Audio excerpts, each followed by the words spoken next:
After talking to Mo Carter, I feel significantly more optimistic about Alabama A&M football, and you should too. Oh yeah, it's locked on HBCU. Play my music. You are Locked On HBCU, your daily podcast covering HBCU sports. Part of the Locked On Podcast Network, your team every day.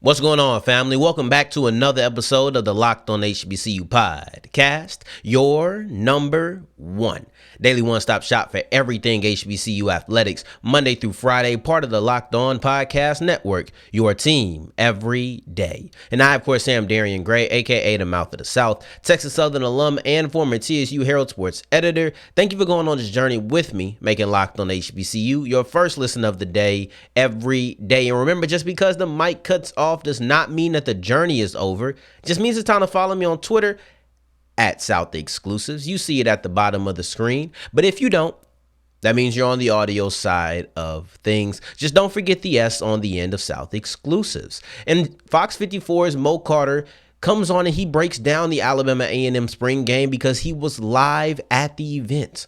And he breaks down the quarterback battle, the 1-2-3-man punch at running back, and then also looks towards the future in fall camp.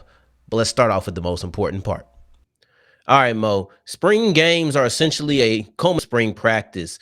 Before we get into the game specifically, what is spring practice like when you have a quarterback battle, but one guy's hurt, so only one of the quarterbacks is actually participating? Man, very good question. I mean, a lot of folks knew that after what happened in 2022 with Alabama A&M, they had their eyes set on the fact that Xavier Lankford and Quincy Casey were probably still going to be the front runners going into spring practice. But then Quincy Casey does get hurt. On top of that, Alabama A&M signed three quarterbacks during their signing period. One guy was on campus, the Buffalo transfer, while they also wait for the Northern Illinois transfer and the high school kid that's like 6'5" that's coming to it. So if anything, the pressure was on for the QBs, especially if you're on that roster from last year. And when you look at it, Quincy Casey ended up getting hurt. So Xavier Lankford taking a lot of the snaps, knowing that it's his chance, but he also knows that competition is definitely coming up with the rear, and he's got to find a way to hold it off. And I'll say on Saturday for the spring game, he did a pretty good job of that. Maybe not so much solidifying himself as the starter going into the fall, but he got some brownie points for sure. So when you have, or let me ask you this. You mentioned the guy from Buffalo. Is it now a three-man race, or is it still looked at as if it's going to be Lankford versus Casey? I think right now it's more Lankford versus Casey. The guy from Buffalo, he showed some flashes of brilliance during the practices I went to, but clearly I'm not on the staff, so I don't know exactly what they're actually seeing all those other days that I was not out there.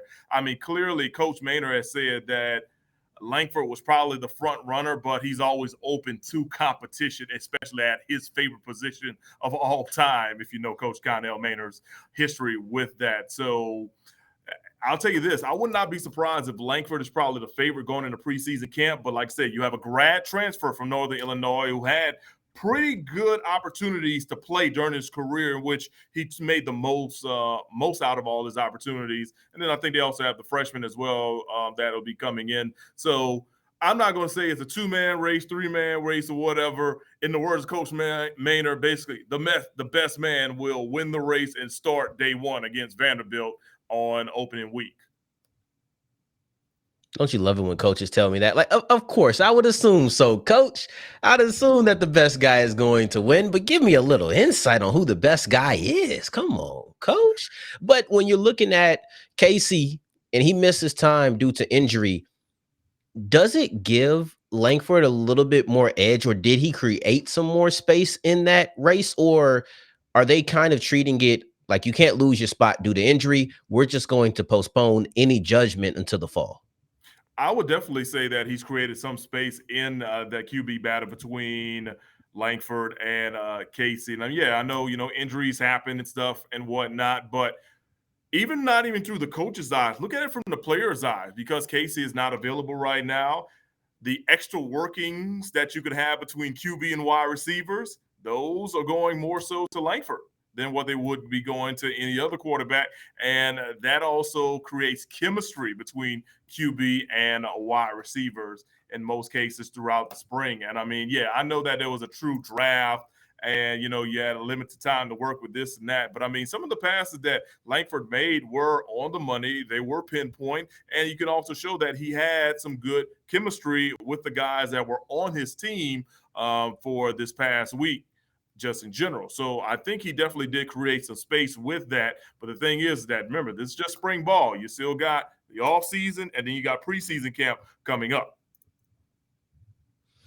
When you look at Lankford's game, and this is the last thing we're going to ask about the quarterback battle, when you look at his spring game, from everything that you were able to hear and see from the practices that you went to, did his performance on Saturday feel pretty much what you expected coming into the game, or was it even a little bit better than maybe you thought it would be? I'll admit I was impressed with what I saw, a little bit better, to answer your question fully, primarily because, hey, Lankford is a good athlete, pretty good quarterback, but people will say, you can hear the fans say this, and you also hear the coaches say that, like, hey, for every so many good plays he makes, he'll make a play that he should not have made, or he'll make, and I'm truly saying this correctly, a boneheaded play. That's what Coach Mann has truly said, in the description of it or whatever, compared to the fact that, hey, he should have never thrown this pass, or, oh, he should have never called this check, or things of that nature. Saturday, you saw him basically not be flawless, but he was about the best I've seen him, throughout this entire scene on the hill when it comes to Alabama A&M football, and him being, the quarterback. So he definitely showed flashes of brilliant and lots of improvement on that. Now the big question is, can he carry it over from what he did throughout the spring, in the spring game, and then carry it over into a 2023 season that'll start in about 3 months? And as we continue with Locked on HBCU, we're going to dive into the 1, 2, 3 men in the backfield who can carry the rock and actually ease the job of whoever that quarterback's going to be. Before we get into that, today's episode is brought to you by FanDuel. And FanDuel is the official sports book of the Locked On Podcast Network. The play-in tournament starts tonight with the 7 and 8 seeds going against each other on both the Eastern and Western side. And as a man of my word, I said I'd look it up.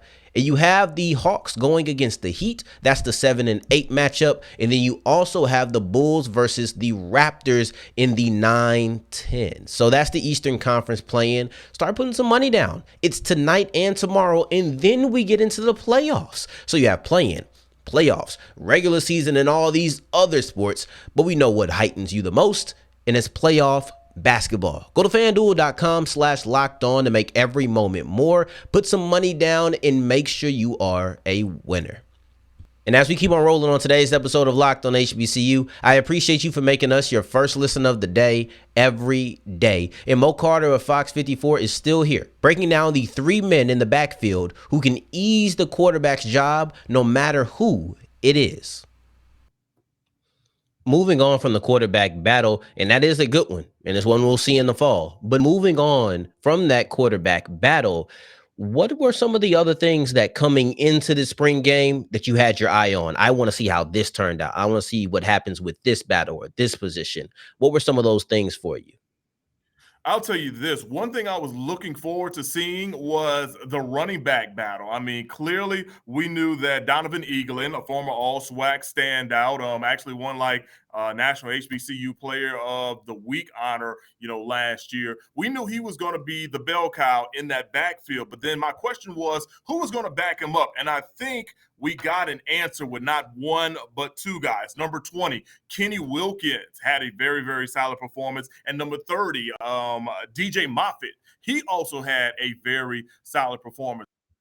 Then when I asked Coach Mann about his running back room, he was like, hey, this probably is one of the better running back rooms he's had since he's been on the hill, because all 3 guys bring different things and they have lots of strengths in little to minor weaknesses. And clearly, all three guys, they do some damage all in all. I mean, Eaglin, kind of got held up a little bit against that white defense that stood out pretty well. If you look at the highlight reel, I mentioned they had 7 sacks against the maroon team in which Donovan was playing on. But yeah, man, the white team, they moved the ball not just through the air, but also on the ground. And you got to keep in mind this. It was raining cats and dogs in Huntsville on Saturday. So certain plays were going to be limited. Thus, your running game was going to have to be something strong. And I think Wilkins and Moffet did a really good job taking advantage of toting the rock when their names were called.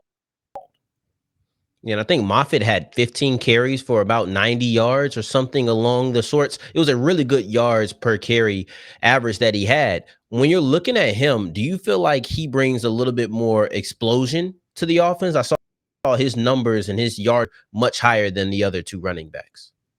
Oh, yeah, absolutely. Moffett definitely does bring a little bit more explosion once, he gets the rock in his hand. I mean, he wasn't getting touched 2-3 yards down the field sometimes with that. I mean, when you look at a guy like, Donovan is a power back who can, run away from you eventually if he does it, where Moffett is a little bit more of a speed back. So you have a good dynamic if you can mix those guys into it. But yeah, I was very impressive with Moffett, because I saw him running drills throughout spring practice, but to see him in true action was something quite impressive through my eyes and also through the eyes of the Bulldog fans who were able to either to withstand the rain and watch in person. Kudos to them for doing that, or the ones who were able to watch online via the AMU sports broadcast with Ted Dixie and Chauncey Saunders.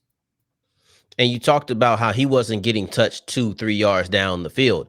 Well, I'd be remiss if I didn't mention the offensive linemen. The offensive linemen have to be doing phenomenal work for you not to get touched 2 to 3 yards. Is this a strength of the team? Is this something that can push the offense forward?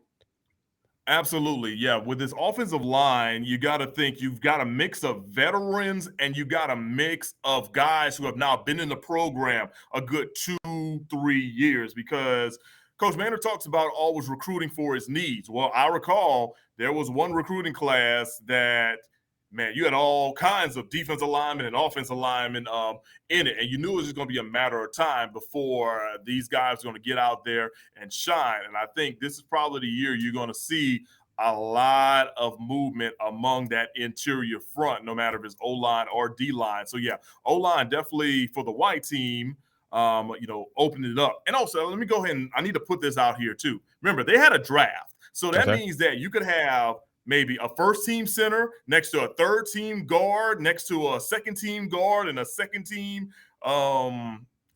tackle on one side and a first-team. So, it's a true mix all in all. Not saying that all these units will be playing together as a whole, first-team, second-team, or third-team in the spring, but it's a great way to evaluate yourself against guys on different sides of the ball or different structures of the depth chart just in that. But yeah, when you look at that offensive line structure for the white team, man, they did a really, really good job of opening those holes and also protecting Xavier Lankford, who happened to be their quarterback. And I appreciate you for making that distinction, because it is important to understand it's not just first team versus second team, and reiterate that it was a draft. Is a mixed bunch, so it's telling how the unit's going to be, but the fact that it was good still is a evidence for you. Now, last time you were on here, you talked about the roster turnover. You talked about the guys transferring out and whatnot. Well, with so many new players, some probably stepping up, some actually being new, was the beginning of spring practice a little bit slower pace so that you had to learn the playbook more than in previous seasons? Yeah, I actually asked Coach Boehner about that, and he did agree with me on that. Now, here's another thing, too, though, that worked in their manner. Because the NCAA changes so many rules each and every year as far as how much contact can be made between coaches and players, especially during the off season, they had more meetings. So because they had more meetings, these guys were able to, get into the classroom, go over some more film study or whatever prior to spring. So it wasn't like everybody was walking out there and they were blinded by what was being thrown at them. So there was a better understanding of certain things. And, Coach said this, he felt like If he can knock out about 2 weeks worth of good stuff, then they go on spring break. By the time they come back from spring break, it's kind of like, all right, we're just running plays, because you had 2 good weeks to actually get everything down pat. And he felt like the guys responded in a major way with that. So the learning curve, not too much, but eventually everybody got it running pretty quickly, just due to weather and all that. They couldn't get their early scrimmages out the way, which would have been a better assessment of some things. But the way that the guys were able to fly around this past week and also the previous week when they had a scrimmage, lets them know that a lot of progress was being made. A lot of studying was being done by his football team, especially his wide receiver core, because he said that bunch was kind of new, besides maybe about 3 or 4 guys with playing experience. And I want to switch gears over to the defense, because a lot of this conversation, I guess really this whole conversation, outside of a couple of sentences, was about the offense. And I like defense. I'm a defensive guy, right? And defensive coordinator Boulware, he discussed how the defensive line is so good that he feels like they can lead them to success defensively going through the season. Is this D-line the strongest unit on the team, whether I'm talking offense or defense?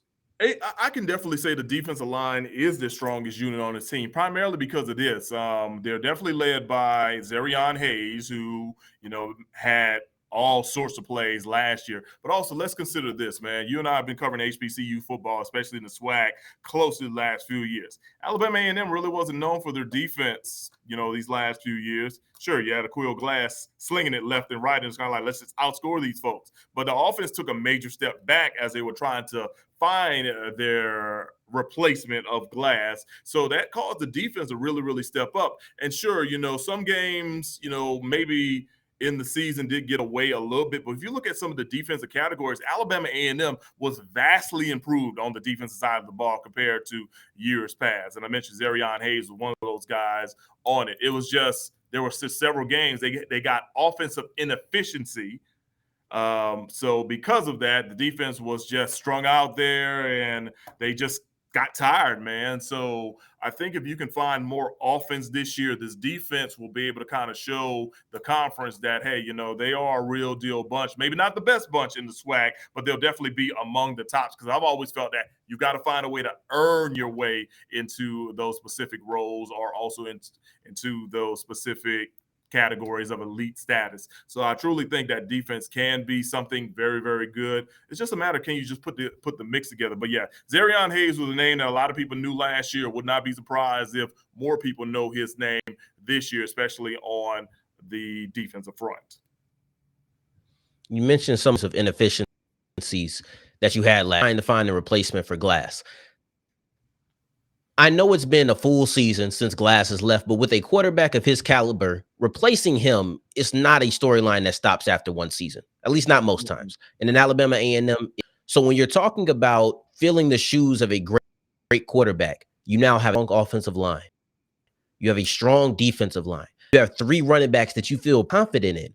Is this team, I don't want to say quarterback proof, because I don't think that exists, but do you think that this team is now constructed to be handle average quarterback play?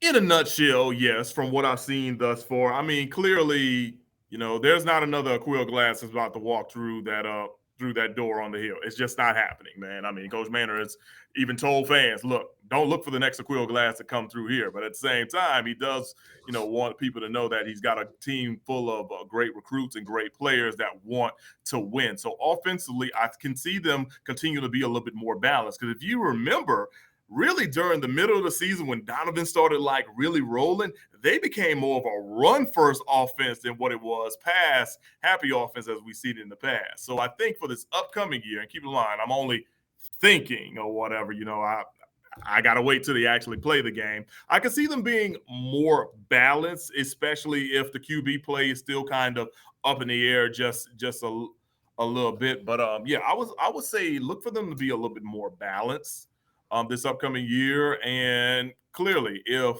you get a quarterback in there that may be, average, but good, who doesn't make mistakes, then that becomes a different scenario for a team all in all, because if they can find ways to put points on the board, they can find ways to sustain long drives and keep their defense off the field while keeping the opposing defense on the field for long things. You get positive results with that. So a lot of positives to kind of take a look at when it comes to the Alabama A&M offense. It's just a matter of what the execution is going to look like, especially in those first couple of weeks of the season. And as we close out, I want to ask you this one question. And this is kind of looking forward, which is, the goal now. Spring practice is over. It's time to look forward. But Coach Maynard, he talked about still hitting the transfer portal. And he says he has some positions that he needs to get more depth at. And he has some positions that he get starters at. Guess, what positions do you think he's looking for a starting player at? I think he's still looking for a starting player, maybe at the linebacker position already. I mean, I know he picked up a few in the signing period that he had, most recently, but I do feel like he's probably looking for another one or two guys, right there. Maybe in the defensive backfield as well, because one thing with the DBs, and me being a former DB, I noticed there was a lot of rotation among the DBs on both sides Right. of the ball, or whatever. I don't know if that was more so to give guys a lot of playing time and reps, or it's maybe because you just want to see people, prove themselves. So I would not be surprised if we, if we see, DBs. And of course, I think you can never have too many defensive linemen as well, with it. Like the way we're running spread offenses now in the world, if you have additional depth on the interior front, those guys in the trenches, I think, that might be something that, you keep an eye out on that. But for sure, I will be keeping an eye out on that, because that next transfer portal date, I think, is early May, if I'm not mistaken. So we'll keep an eye out on that, because here's the thing. If you can get somebody in that early May period or whatever, and then you can get them on campus first week of June, that's still a lot of time to work and acclimate those young men into the fold to get them ready for preseason camp.